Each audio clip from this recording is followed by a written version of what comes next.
بسم اللہ الرحمن الرحیم۔ السلام علیکم ناظرین، آج ہمارے سبق کا مفہوم ہے فتنوں کا بیان۔ نبی کریم صلی اللہ علیہ وسلم کا فرمان کہ عن قریب میرے بعد تم ایسی باتیں دیکھو گے جو تم کو بری معلوم ہوگی۔ حدیث مبارکہ 2187 سیدنا ابن عباس رضی اللہ تعالیٰ عنہما رسول اللہ صلی اللہ علیہ وسلم سے روایت کرتے ہیں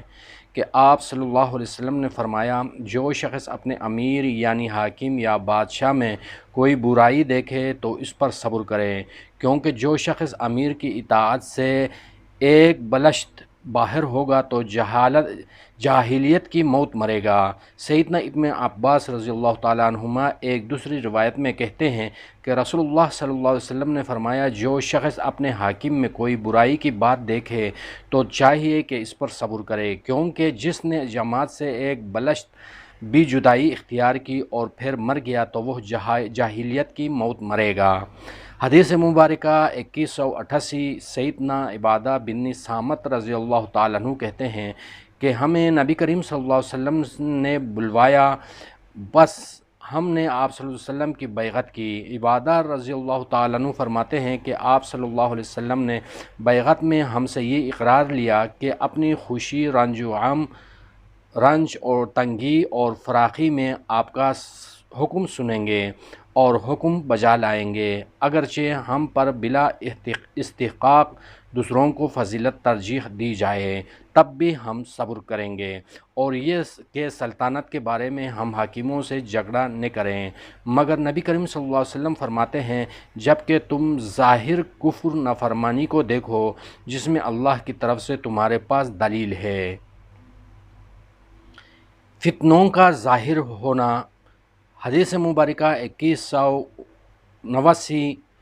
سیدنا عبداللہ بن مسعود رضی اللہ تعالیٰ عنہما کہتے ہیں کہ میں نے نبی کریم صلی اللہ علیہ وسلم سے سنا، فرماتے تھے، بدترین خلقت وہ لوگ ہیں جو اس وقت زندہ ہوں گے کہ جب قیامت آ جائے گی۔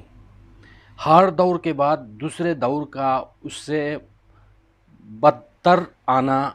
حدیث مبارکہ 2190 سیدنا انس بن مالک رضی اللہ تعالیٰ عنہ سے روایت ہے کہ جب حجاج سے پہنچنے والی برائیوں کی شکایت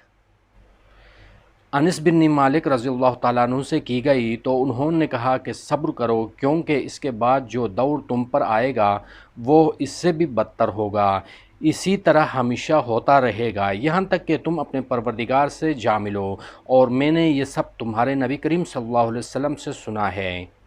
نبی کریم صلی اللہ علیہ وسلم کے اس فرمان کے بیان میں کہ جس نے ہم پر ہتھیار اٹھایا وہ ہم میں سے نہیں۔